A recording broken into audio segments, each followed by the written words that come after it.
আসসালামু আলাইকুম রহমতুল্লাহি ওবরাকাতুহু।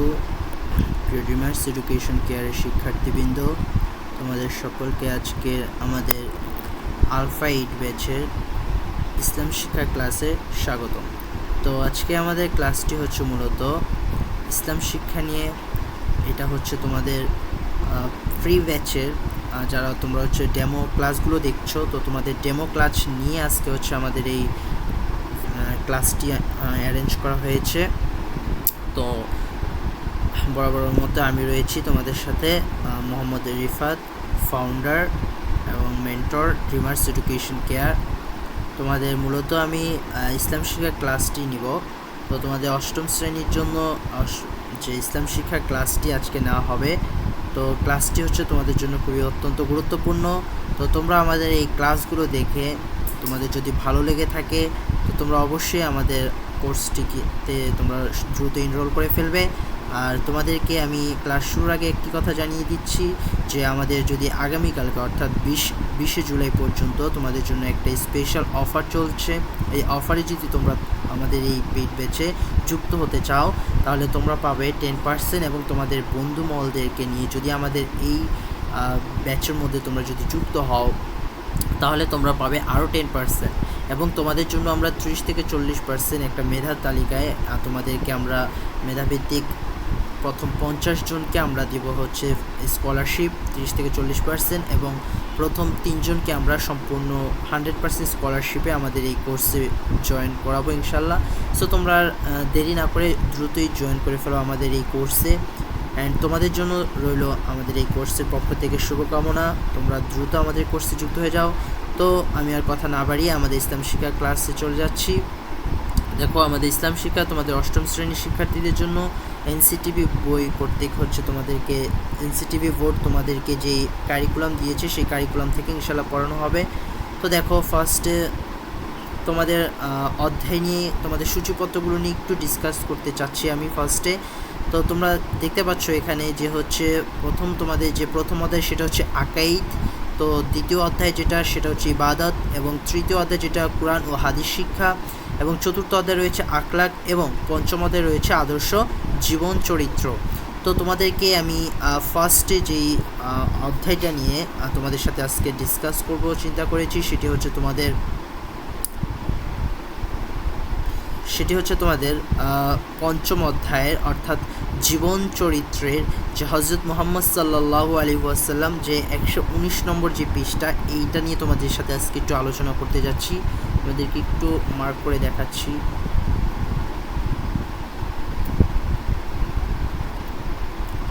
তো তোমাদের সাথে আজকে মূলত আমি হচ্ছে এটা নিয়ে আলোচনা করব, হযরত মুহাম্মদ সাল্লাল্লাহু আলাইহি ওয়াসাল্লাম। সো তোমরা বই নিয়ে আমার সাথে ক্লাসটি করার জন্য বসে যাও। আমরা 119 নম্বর পৃষ্ঠায় যাব ইনশাল্লাহ।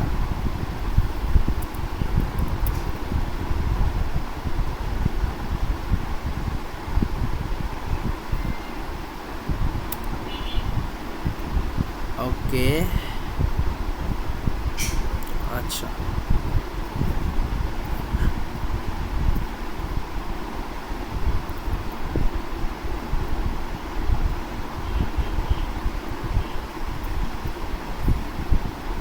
হ্যাঁ, এই যে তো তোমাদের সাথে শুরু হতে যাচ্ছে আজকের এই ক্লাসটি। তোমাদের হচ্ছে পঞ্চম অধ্যায়ে এখানে হচ্ছে পাঠ হচ্ছে চতুর্থ। তোমাদের আজকের টপিকস হচ্ছে হজরত মুহাম্মদ সাল্লাল্লাহু আলাইহি ওয়াসাল্লাম। হজরত মুহাম্মদ সাল্লাল্লাহু আলাইহি ওয়াসাল্লামের জীবন কাহিনী নিয়ে আমরা এখানে পড়তে যাব আজকে আমি এই টপিক্সটা ফুল শেষ করে দেবো ইনশাল্লাহ। তো তোমরা দ্রুত আমার সাথে যুক্ত হয়ে যাও আমার ক্লাসটিতে, এবং আমার এই ক্লাসটিতে হচ্ছে তোমাদের জন্য সর্বোচ্চ বার্তা থাকবে ইনশাল্লাহ এখানে। আর এখানে এই হজরত মুহাম্মদ সাল্লাল্লাহু আলাইহি ওয়াসাল্লামের এখানে যেই প্রেক্ষাপটগুলো, যেই জীবনীগুলো রয়েছে সেগুলো পড়লে ইনশাল্লাহ তোমরা হচ্ছে অনেক কিছু শিখতে পারবে তোমাদের বাহ্যিক জীবনে। তোমাদের এই বাহ্যিক জীবনে তোমরা অনেক কিছু এখানে প্রতিষ্ঠা করতে পারবে ইনশাল্লাহ। তো এখানে তোমাদেরকে ফার্স্টে বলতে চাচ্ছি যে দেখো, হজরত মুহাম্মদ সাল্লাল্লাহু আলাইহি ওয়াসাল্লাম তিনি হচ্ছেন আমাদের সর্বশেষ নবী, এবং যারা ইসলাম ধর্মের অনুসারী তোমরা সকলেই জানো যে হচ্ছে হজরত মুহাম্মদ সাল্লাল্লাহু আলাইহি ওয়াসাল্লাম আমাদের সর্বশেষ নবী, তিনি আখেরি নবী। তিনার পর আর কোনো নবী এবং রাসূল আমাদের এই পৃথিবীতে আল্লাহ তাআলা আর প্রেরণ করবেন না।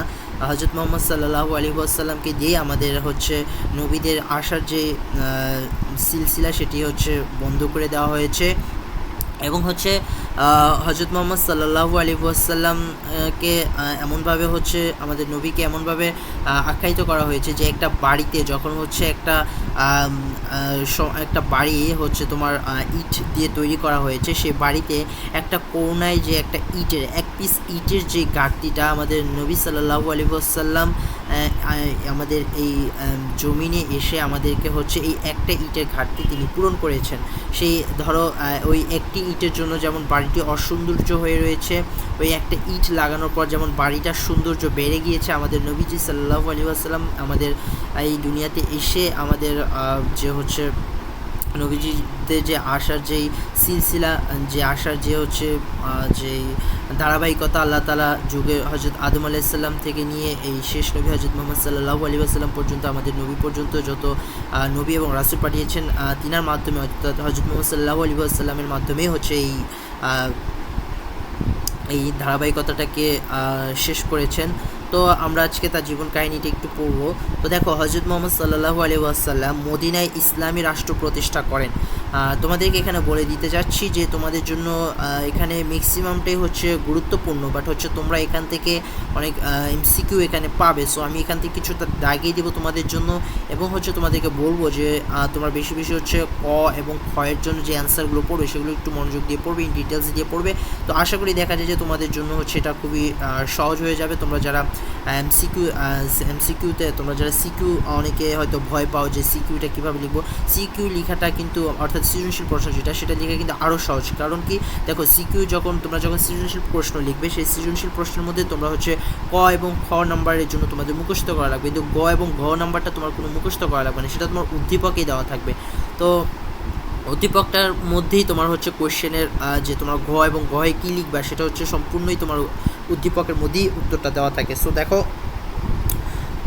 হযরত মুহাম্মদ সাল্লাল্লাহু আলাইহি ওয়াসাল্লাম মদিনায় ইসলামী রাষ্ট্র প্রতিষ্ঠা করেন। তিনি মদিনায় অবস্থানকালে মাতৃভূমি মক্কার প্রতি দরদ অনুভব করেন। তাহলে আমরা এখান থেকে জানতে পেরেছি যে আমাদের শেষ নবী হযরত মুহাম্মদ সাল্লাল্লাহু আলাইহি ওয়াসাল্লাম, সরি এখানে দাগটা একটু অন্যরকম আসতেছে।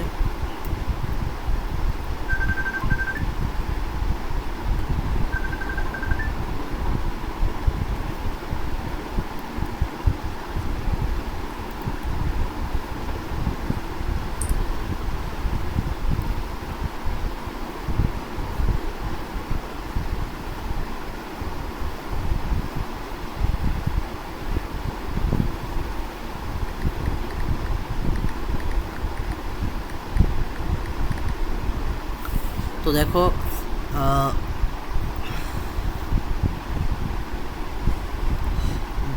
দেখো, এখানে কি বলা হয়েছে, আমরা এখান থেকে জানতে পারলাম যে আমাদের নবীজি সাল্লাল্লাহু আলাইহি ওয়াসাল্লাম হচ্ছে মাতৃভূমি মক্কায়, অর্থাৎ তার জন্মস্থান হচ্ছে কোথায়, মাতৃভূমি তার জন্মস্থান, অর্থাৎ হচ্ছে তিনি মদিনায় জন্মগ্রহণ করেন। এই যে এখানে দেওয়া আছে তার মাতৃভূমি কোথায়। আমরা জানি যে হযরত মুহাম্মদ সাল্লাল্লাহু আলাইহি ওয়াসাল্লামের মাতৃভূমি হচ্ছে কোথায়, মক্কা।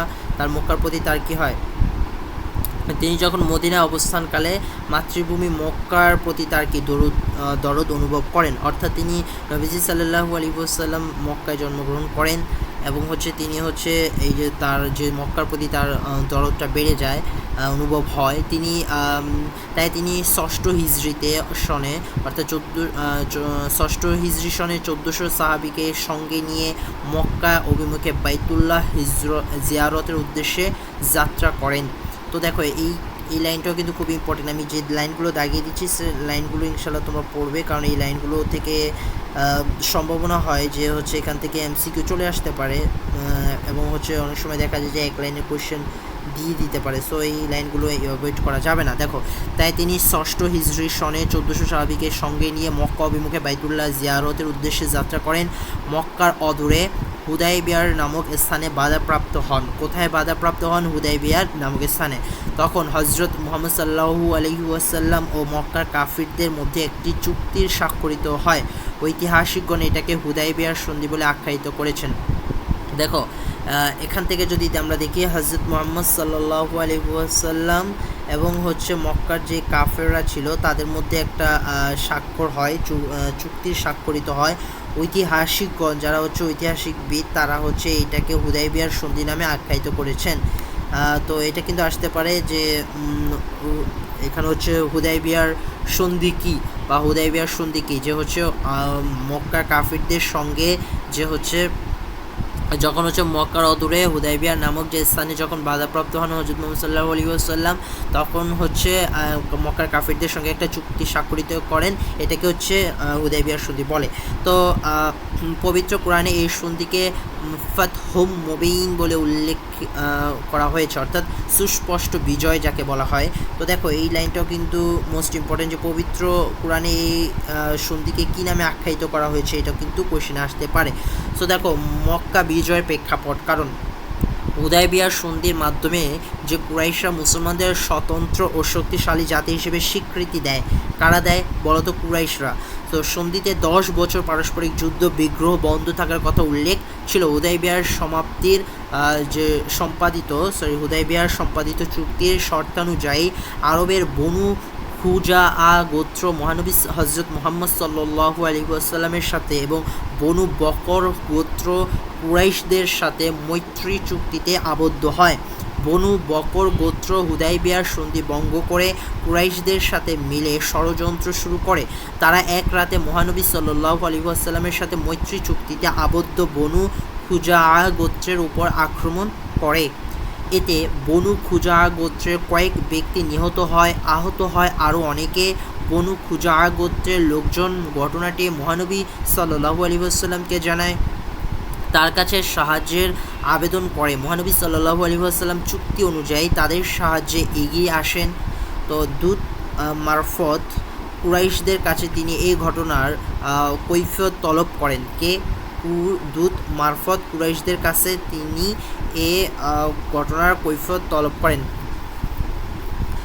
তিনি তাদের জানালেন, 3টা জিনিস জানান। কি? 1 নম্বর হচ্ছে তোমরা খুজাআ গোত্রকে ক্ষতিপূরণ দাও, এটা জানালেন। খ নম্বর বলা হয়েছে অথবা বনু বকর গোত্রের সাথে মিত্রতা চুক্তি বাতিল করো। অথবা হুদাইবিয়ার সম্পাদিত চুক্তি বাতিল করো। তো কুরাইশরা শেষটাই গ্রহণ করলো। তারা কি করলো? হুদাইবিয়ার সম্পাদিত চুক্তিটাই বাতিল করে দিল। তো ফলে হযরত মুহাম্মদ সাল্লাল্লাহু আলাইহি ওয়াসাল্লামের জন্য হুদাইবিয়ার চুক্তির বাধ্যবাধকতা আর রইল না। পরে কুরাইশরা বিষয়টি গুরুত্ব বুঝতে পারলো। তখন আপোষ মীমাংসার জন্য কুরাইশরা আবু সুফিয়ানকে মদিনায় পাঠালো। কাকে পাঠালো বলো তো? যে এই হুদাইবিয়ারের এই গুরুত্বটা তারা জানতে পেরে তারা আপোষ মীমাংসার জন্য কুরাইশরা আবু সুফিয়ান নামক ব্যক্তিকে মদিনায় পাঠান। এ পর্বে আবু সুফিয়ান ব্যর্থ হয়ে ফিরে এলো। অপরদিকে মহানবী সাল্লাল্লাহু আলাইহি ওয়াসাল্লাম মক্কা অভিযানের প্রস্তুতি নিতে লাগলেন। তো দেখো মহানবী সাল্লাল্লাহু আলাইহি ওয়াসাল্লাম যে মক্কা বিজয় করেছেন কিভাবে। হিজরি 8ম বছরের রমজান মাসে 10,000 সাহাবী, কত হাজার দেখো তো, 10,000। এটা একটু ইম্পর্টেন্ট, যে এরকম আসতে পারে যে কত হাজার সাহাবী নিয়ে তিনি হচ্ছে মক্কা অভিমুখে যাত্রা শুরু করেন। 10,000। তো মহানবী সাল্লাল্লাহু আলাইহি ওয়াসাল্লাম মক্কা অভিমুখে যাত্রা শুরু করেন। মহানবী সাল্লাল্লাহু আলাইহি ওয়াসাল্লাম মক্কার অদূরে মাররুজ জাহরান, নামটা একটু মনে রাখো, মাররুজ জাহরান নামক স্থানে তাঁবু গেড়ে অবস্থান নেন। তো অপ্রত্যাশিতভাবে উপনীত এ বিশাল বাহিনী দেখে আবু সুফিয়ান সহ মক্কাবাসী হতবাক হয়ে যায়। তারা বাধা দেওয়ার সাহস হারিয়ে ফেলে। বিনা বাধায় মহানবী সাল্লাল্লাহু আলাইহি ওয়াসাল্লাম জন্মভূমি মক্কা জয় করেন। স্বীয় জীবন ও ইসলাম রক্ষা করার জন্য মহানবী সাল্লাল্লাহু আলাইহি ওয়াসাল্লাম একদিন মক্কা ছেড়ে মদিনায় আশ্রয় নিয়েছিলেন। আজ বিজয়ী বীর বেশে তিনি জন্মভূমি মক্কায় প্রবেশ করলেন। সকলেই তার কাছে আত্মসমর্পণ করল। তিনি আজ মক্কার একচ্ছ অধিপতি। সত্যের বিজয় হলো আর মিথ্যার পরাজয় হলো। সত্যের পথে থাকলে বিজয় একদিন আসবে। তো আমরা দেখো এই প্যারাটা বুঝে, অর্থাৎ এই যে এই লাইনটা বুঝে তোমরা কি বুঝেছ আমাকে একটু বলো তো। দেখো এখানে মক্কা বিজয় দ্বারা এখানে কি বোঝানো হচ্ছে, যে সত্যের জয় কি, সত্যের বিজয় সুনিশ্চিত, কিন্তু মিথ্যা দিয়ে কখনো কোনো কিছুই কি করা যায় না, লুকায়িত করা যায় না। সত্যের যে বিজয় সেটা হলো কি চিরস্থায়ী, আর মিথ্যার বিজয় সেটা হচ্ছে ক্ষণস্থায়ী।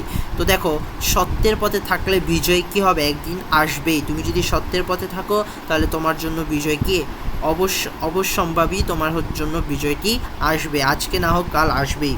তো দেখো, মহানবী সাল্লাল্লাহু আলাইহি ওয়াসাল্লামের উদারতা। মক্কার যে সকল লোক একদিন মহানবী সাল্লাল্লাহু আলাইহি ওয়াসাল্লামের জীবন নাশ করতে চেয়েছিলেন, জীবন নাশ মানে বুঝছো, এখানে জীবন নাশ বলতে মহানবী সাল্লাল্লাহু আলাইহি ওয়াসাল্লামকে হত্যা করতে চেয়েছিল, আজ তারাই তার সম্মুখে অপরাধী ও দয়া ভিখারি হিসেবে উপস্থিত হয়েছে। তো দেখো, এখানে কি আমাদের নবীজি সাল্লাল্লাহু আলাইহি ওয়াসাল্লাম কতটা উদার মনের মানুষ, কতটা উদার ছিলেন আমাদের নবী, শেষ নবী। দেখো, তিনি মক্কার যে সকল লোক আমাদের নবীজি সাল্লাল্লাহু আলাইহি ওয়াসাল্লামকে জীবন হত্যা করতে চেয়েছিল, তারাই কিন্তু আজ আমাদের নবীজি সাল্লাল্লাহু আলাইহি ওয়াসাল্লামের কাছে অপরাধী এবং দয়ার ভিখারি হিসেবে উপস্থিত হয়েছে। তো মহানবী সাল্লাল্লাহু আলাইহি ওয়াসাল্লাম তাদের জিজ্ঞাসা করলেন, তোমরা আজ আমার কাছ থেকে কেমন ব্যবহার প্রত্যাশা করো? অর্থাৎ নবীজি সাল্লাল্লাহু আলাইহি ওয়াসাল্লাম তার শত্রু বাহিনীকে জিজ্ঞাসা করলেন যে তোমরা আজ আমার থেকে কীরূপ ব্যবহার বা আচরণ প্রত্যাশা করো। তো তারা বললেন কি, আখু করিমু ওয়া ইবনু আখিন করিম, অর্থ আপনি আমাদের দয়ালু ভাই ও দয়ালু ভাইয়ের পুত্র, আপনার নিকট দয়াপূর্ণ ব্যবহারই আমরা চাই। অর্থাৎ যে মানে শত্রু বাহিনী নবীজি সাল্লাল্লাহু আলাইহি ওয়াসাল্লামকে প্রতি উত্তর বলেন যে আপনি আমাদের দয়ালু ভাই ও দয়ালু ভাইয়ের পুত্র, আপনার নিকট দয়াপূর্ণ ব্যবহারই কি আমরা চাই। তো এইটা কিন্তু একটা খ নম্বরে একটা কোয়েশ্চেন কিন্তু আসতে পারে যে আপনি আমাদের দয়ালু ভাই ও দয়ালু ভাইয়ের পুত্র, আপনার নিকট দয়াপূর্ণ ব্যবহারই আমরা চাই। এইটা দ্বারা কি বোঝানো হয়েছে, এইটা দ্বারা কি বোঝানো হয়েছে? হ্যাঁ, এই লাইনটা এই একটা লাইন দিয়ে কিন্তু একটা খ নম্বরে কোয়েশ্চেন কিন্তু চলে আসতে পারে। সো বি কেয়ারফুল এইগুলো পড়ার ক্ষেত্রে। এই টাইপের যেগুলো থাকবে এগুলো হচ্ছে তোমার বলে কি, এগুলো তোমার একটা কোরআনের আয়াত।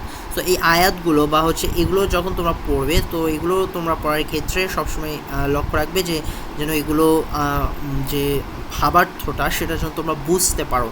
তো এই ভাবার্থটা তোমরা বোঝার ক্ষেত্রে সবসময় বলবো আমি যে তোমরা একটু প্যারাটা একটু যে কোনো প্যারাটাই ধরো, এই যে মহানবী সাল্লাল্লাহু আলাইহি ওয়াসাল্লামের যে উদাহরণটা, এই প্যারাটাই যখন পড়বে তখন একটু মাথাটাকে একটু পড়বে, প্লাস যে মাথাটাকে একটু কাজে লাগাবে যে এখানে কি বলতে চাইছে, এখানে কি বুঝাতে চাইছে। তো এইটা যদি তুমি নিজের সুন্দর মতো খাতায় আবার লিখতে পারো, তো তুমি হচ্ছে এখান থেকে ফুল মার্কস ক্যারি করতে পারবে।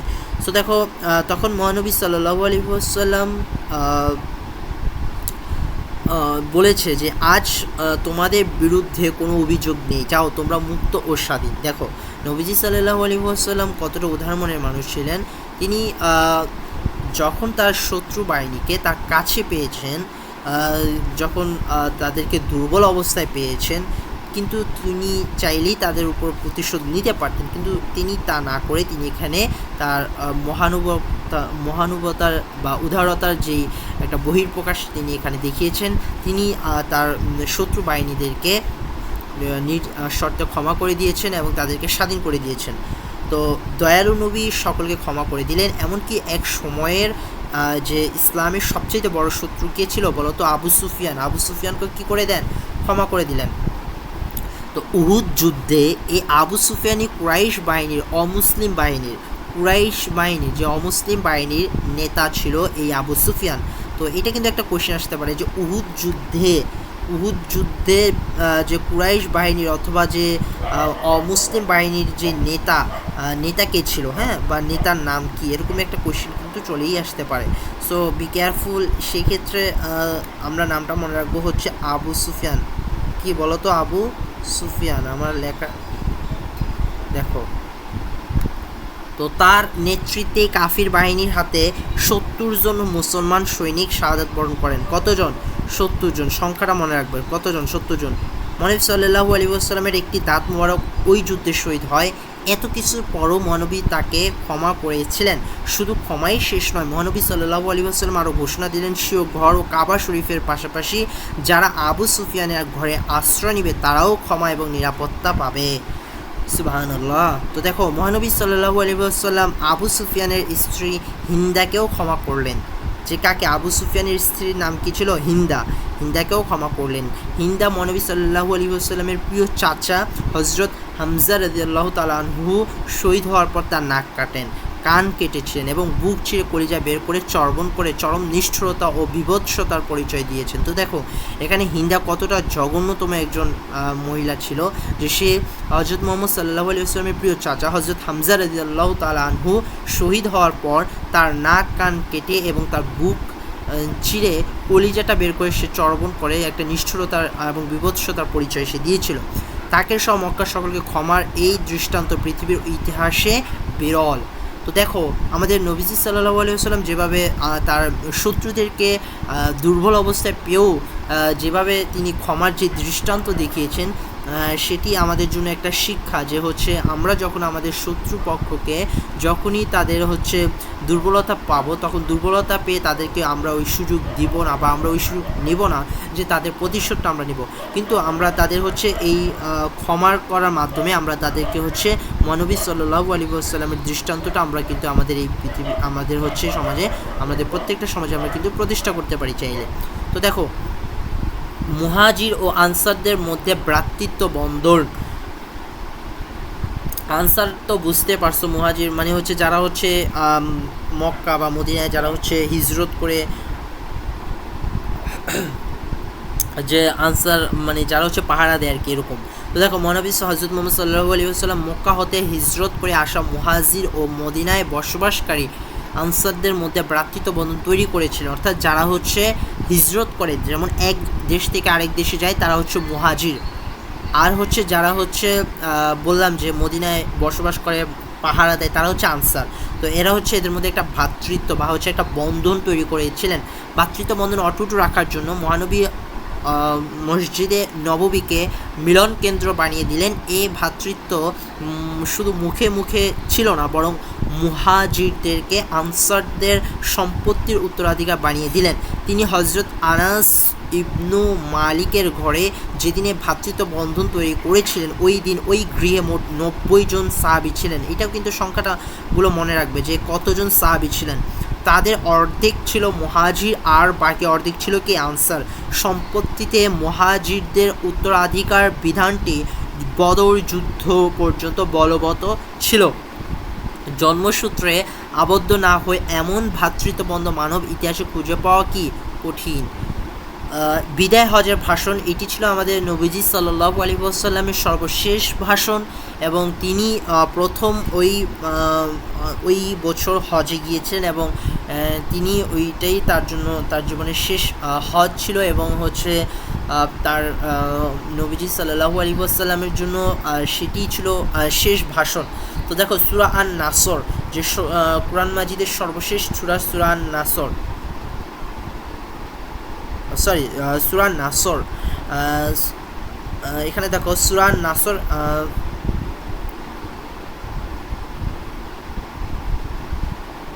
এটা হচ্ছে সর্বশেষ সূরা না, এটা হচ্ছে সর্বশেষ সূরা হচ্ছে নাস।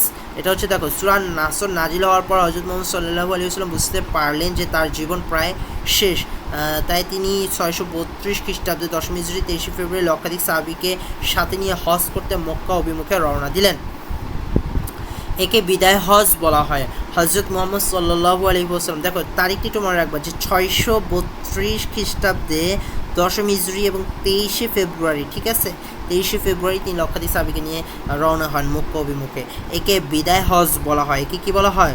বিদায় হজ বলা হয়। হজরত মুহাম্মদ সাল্লাল্লাহু আলাইহি ওয়াসাল্লাম 9 জিলহজ আরাফাতের ময়দানে উপস্থিত জনসমুদ্রের সামনে যে ভাষণ দেন তাকে বিদায় হজের ভাষণ বলা হয়। উক্ত ভাষণে তিনি ব্যক্তি জীবন থেকে রাষ্ট্রীয় জীবন পর্যন্ত সর্বপ্রকার দায়িত্ব, লেনদেন, পারস্পরিক সম্পর্ক ও অধিকার ইত্যাদি বিষয় গুরুত্বের সাথে তুলে ধরেন।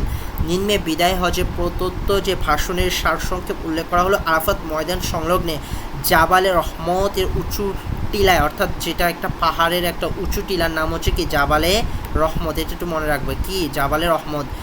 উঠে মহানবী সাল্লাল্লাহু আলাইহি ওয়াসাল্লাম প্রথমে আল্লাহর প্রশংসা করলেন, অতঃপর বললেন, এক নম্বর বললেন কি যে হে মানব সকল, আমার কথা মনোযোগ দিয়ে শোনো, কারণ আমি আগামী বছর আমি তোমাদের সাথে এখানে সমবেত হতে পারবো কিনা জানি না। 2 নম্বর, আজকের দিন, এই স্থান, এ মাস যেন পবিত্র, তেমনি তোমাদের জীবন ও সম্পদ পরস্পর নিকট পবিত্র। মনে রাখবে, অবশ্যই একদিন সকলকে আল্লাহর সামনে উপস্থিত হতে হবে। সেদিন সকলকে নিজ নিজ কাজের হিসাব দিতে হবে। হে বিশ্বাসীগণ, স্ত্রীদের সাথে সদয় ব্যবহার করবে। তাদের উপর তোমাদের যেমন অধিকার আছে, তেমনি তোমাদের উপরও তাদের অধিকার রয়েছে। সর্বদা অন্যের আমানত রক্ষা করবে এবং পাপ কাজ হতে বিরত থাকবে ও সুদ খাবে না। 6 নম্বর বলছে, আল্লাহর সাথে কাউকে শরিক করো না, আর অন্যায়কে একে অন্যকে হত্যা করো না, যে অন্যায়ভাবে অন্যকে কী করবে না, হত্যা করবে না। তো 7 নম্বর বলছে, মনে রেখো, দেশ, বর্ণ, গোত্র, সম্প্রদায় নির্বিশেষ সকল মুসলমান কি সমান।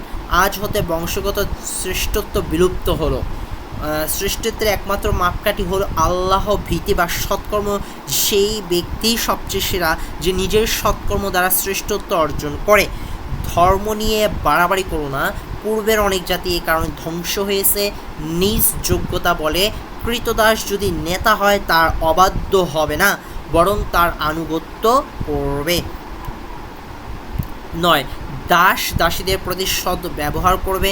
তোমরা যা আহার করবে ও পরিধান করবে, তাদেরও তা আহার করাবে ও পরিধান করাবে। দেখো, দাস দাসীদের প্রথা ছিল মহানবী সাল্লাল্লাহু আলাইহি ওয়াসাল্লামের যুগেই ছিল, কিন্তু এটি এখন বর্তমানে নেই, এটি বিলুপ্তি হয়েছে। তো দেখো, তখন যেহেতু এই দাসীদেরকে রাখা হতো, একটা গোলাম কিনে নিত আগে বাদশারা, বা হচ্ছে যারা একটু ধনী পরিবারের লোক ছিল, তারা হচ্ছে দাসী কিনে নিত, বা হচ্ছে দাস কিনে নিত, মানে হচ্ছে পুরুষ বা মহিলা এরকম দাস কিনে নিত। তো এদেরকে হচ্ছে তারা যেভাবে ইচ্ছা সেভাবে তারা হচ্ছে তাদেরকে হচ্ছে ব্যবহার করত। তাদের হচ্ছে যেভাবে হোক তারা হচ্ছে তাদের ব্যক্তিগত কাজ, তারপর হচ্ছে যে কোনো কাজে তারা হচ্ছে এই দাস দাসীদের ব্যবহার করত। তো তারা যদি কোনো অমার্জনীয় অপরাধ করে ফেলে, তবে তাদের মুক্ত করে দেবে, তবুও তাদের সাথে দুর্ব্যবহার করবে না, কেননা তারাও তোমাদের মতোই মানুষ, আল্লাহর সৃষ্টি। সকল মুসলিম একে অন্যের ভাই এবং তোমরা একই ভ্রাতৃত্ব বন্ধনে আবদ্ধ। 10 নম্বর বলেছেন কি, জাহিলি যুগের সকল কুসংস্কার ও হত্যার প্রতিশোধ বাতিল করা হলো।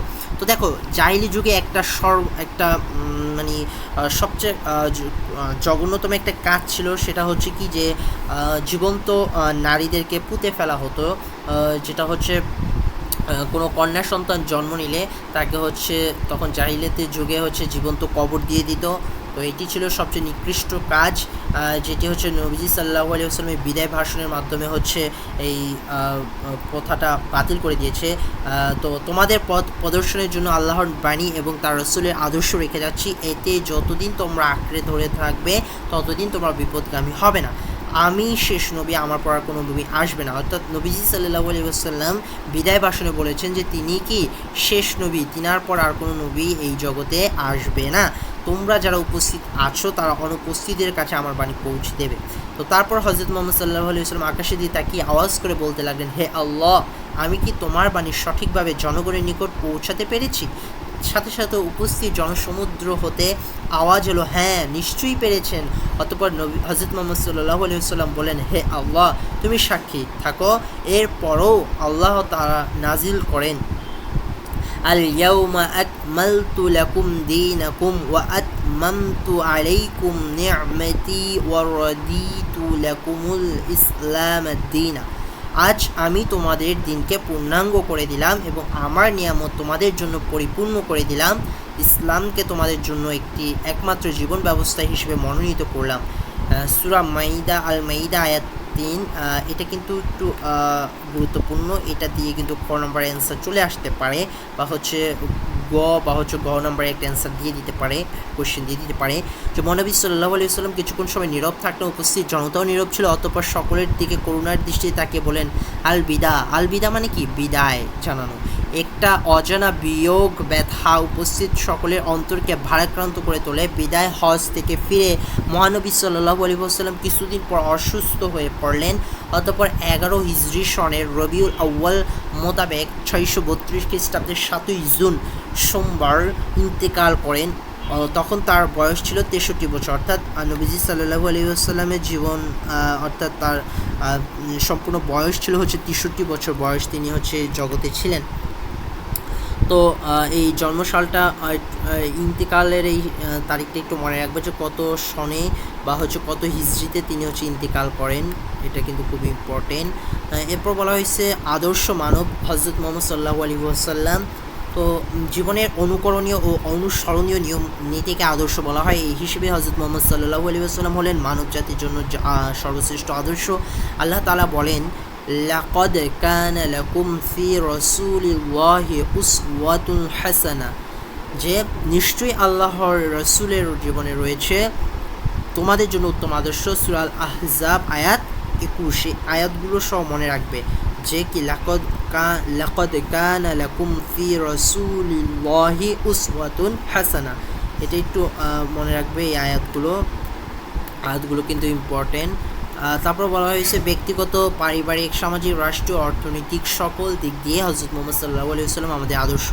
তো নাম্বার বলা হয়েছে হজরত মোহাম্মদ সাল্লাল্লাহু আলাইহি ওয়াসাল্লামের ব্যক্তিগত আদর্শ। হজরত মোহাম্মদ সাল্লাল্লাহু আলাইহি ওয়াসাল্লাম ব্যক্তিগত জীবনে অত্যন্ত বিনয়ী, সদালাপী, হাস্যজল, দয়ালু ছিলেন। ধনী, দরিদ্র, ইয়াতিম, অসহায়, রাজা, প্রজা সকলের সাথে তার আচরণ ছিল অনুকরণীয়। তার দয়া ও ভালোবাসা সকলের পাশাপাশি শিশুদের প্রতিও ফুটে ওঠে। তিনি শিশুদের প্রতি সদয় আচরণ করতেন, অন্যকে তা করতে উৎসাহ দিয়েছেন। হজরত মোহাম্মদ সাল্লাল্লাহু আলাইহি ওয়াসাল্লাম বলেছেন যে লাইসা মিন্না মান লাম ইয়ারহাম সগীরান, যে আমাদের শিশুদের প্রতি দয়া করে না সে আমাদের দলভুক্ত নয়। তিরমিজি শরীফে আসছে এটা। কৃতদাস থেকে শুরু করে নারী, পুরুষ, আত্মীয়, অনাত্মীয়, এমনকি জীবজন্তুর প্রতিও দয়া প্রদর্শন করতে তিনি পরামর্শ দিয়েছেন। তিনি বলেন, জমিনে বসবাসকারীদের প্রতি দয়া করো, তাহলে আসমানবাসীরাও তোমাদের প্রতি দয়া করবে। এটাও কিন্তু তিরমিজি শরীফের হাদিস। তো হাদিস শরীফগুলো একটু মুখস্থ রাখবে। দেন বলছে, এক কথায় ক্ষমাশীলতা, উদারতা, সততা ও সত্যবাদিতা, সংযম, ন্যায়পরায়ণতা, গণতান্ত্রিক মূল্যবোধ, ভ্রাতৃত্ববোধ, পরমত, সহিংসতা, মানবিকতা, অসাম্প্রদায়িক দৃষ্টিভঙ্গি, দানশীলতা, পরোপকারিতা, দেশপ্রেম ও ওয়াদা পালন সহ অনুসরণীয় গুণাগুণ রাসূল সাল্লাল্লাহু আলাইহি ওয়াসাল্লামের জীবনে বিদ্যমান ছিল।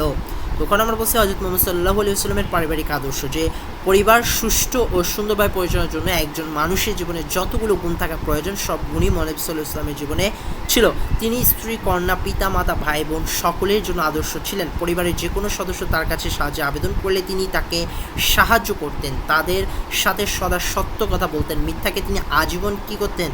ঘৃণা করতেন। তার ব্যবহারে নম্রতা প্রকাশ পেত। তিনি পরিবারের সকলের কথা মনোযোগ দিয়ে শুনতেন, কোনো বিষয়ে বিরক্তি প্রকাশ করতেন না। পরিবারের কারোর প্রতি রাগ করলে শুধু মুখ ফিরিয়ে নিতেন, ভালো মন্দ কিছু বলতেন না। তার পরিবারের একাধিক স্ত্রী থাকার পরেও তিনি সকলের সাথে সমান আচরণই করতেন। তার আচরণের কারণে পরিবারের কোনো সদস্যের মাঝে কখনোই কী হতো না? ঝগড়া বিবাদ হতো না। তো নম্বর বলছে হযরত মুহাম্মদ সাল্লাল্লাহু আলাইহি ওয়াসাল্লামের সামাজিক আদর্শ, যেটা বিশ্ব শান্তির অগ্রদূত মহানবী হজরত মুহাম্মদ সাল্লাল্লাহু আলাইহি ওয়াসাল্লাম মানব জীবনের সকল ক্ষেত্রে শান্তি প্রতিষ্ঠার জন্য প্রচেষ্টা চালান। তার সমস্ত জীবনই ছিল নানা ধরনের সংস্কারে নিবেদিত। সমাজ ও জাতীয় জীবনে এমন কোনো দিক নেই যা তিনি সুন্দর ও কল্যাণমুখী করে সংস্কার করেননি। সামাজিক অত্যাচার ও অন্ধকার অনাচারের নিমজ্জিত আরব সমাজে তিনি বিশ্বের সর্বশ্রেষ্ঠ আদর্শ প্রতিষ্ঠা করেন। জাহিলি যুগে বিভিন্ন কারণে গোত্রদ্বন্দ্ব লেগেই থাকত, সামান্য কারণেই গোত্রগত যুদ্ধ বেঁধে যেত। তাছাড়া আরব মরুচারী গ্রাম্য লোকেরা লুটতরাজ করত।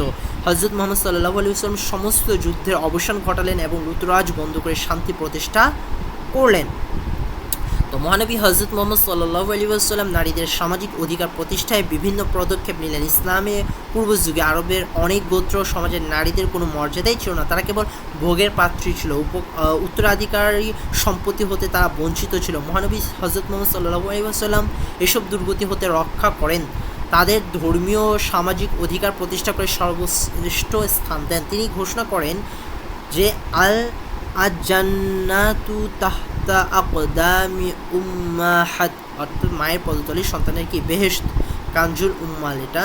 তো এখানে বলছে মহানবী হযরত মুহাম্মদ সাল্লাল্লাহু আলাইহি ওয়াসাল্লাম কন্যা সন্তানকে জীবিত কবর দেওয়া বন্ধ করেন, কন্যা সন্তান জন্ম দেওয়াকে অভিশাপের পরিবর্তে সম্মানের বলে আখ্যা দেন, সুন্দরভাবে কন্যা সন্তান লালন পালনকারীর জন্য বেহেশতের ঘোষণা দেন, ধনী গরিব সকলের জানাজা অংশগ্রহণ করতেন, গোলাম দাসী সকলের দাওয়াত গ্রহণ করতেন, তার আচার আচরণে হতাশাগ্রস্ত মানুষকে দিক নির্দেশনা পেত।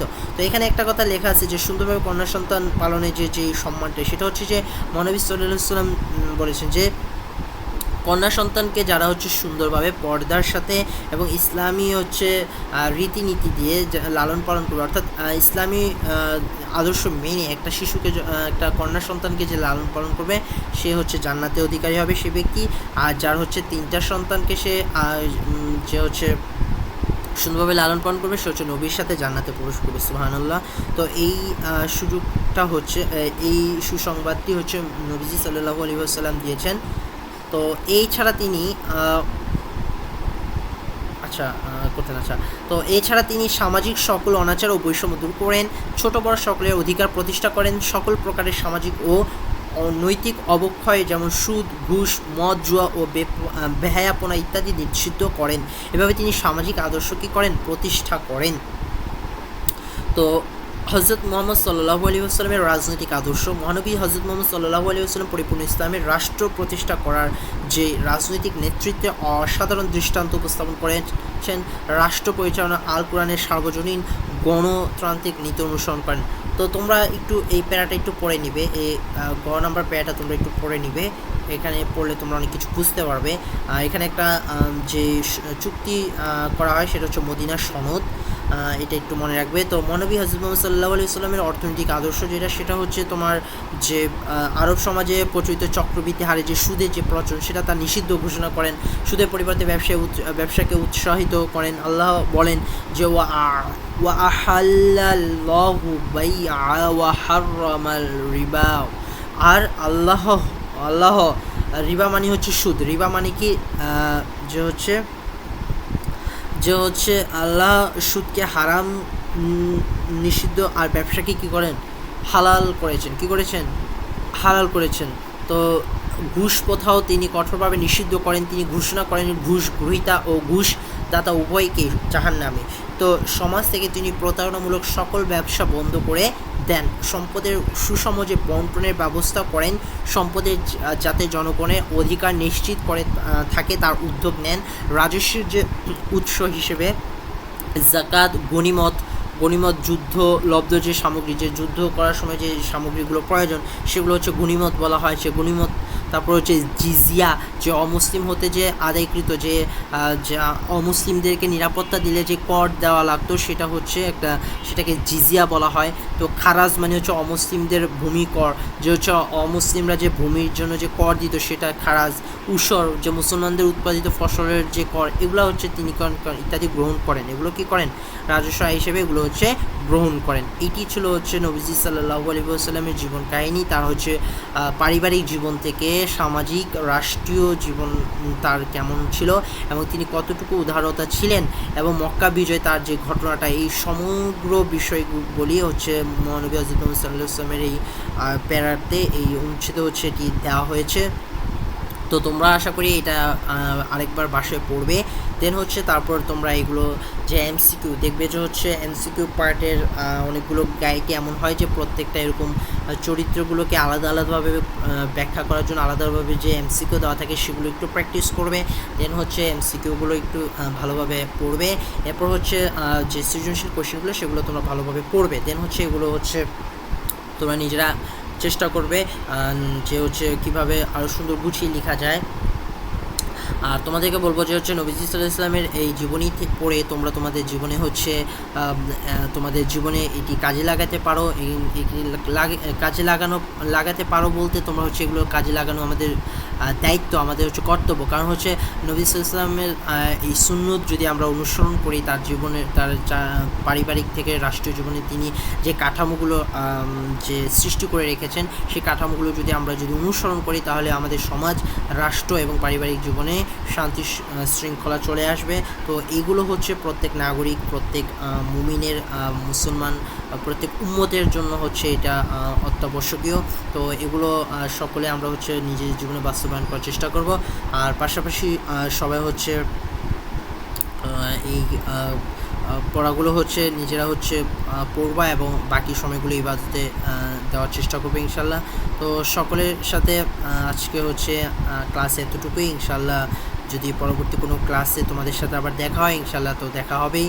তো সবাই ভালো থাকো, সুস্থ থাকো।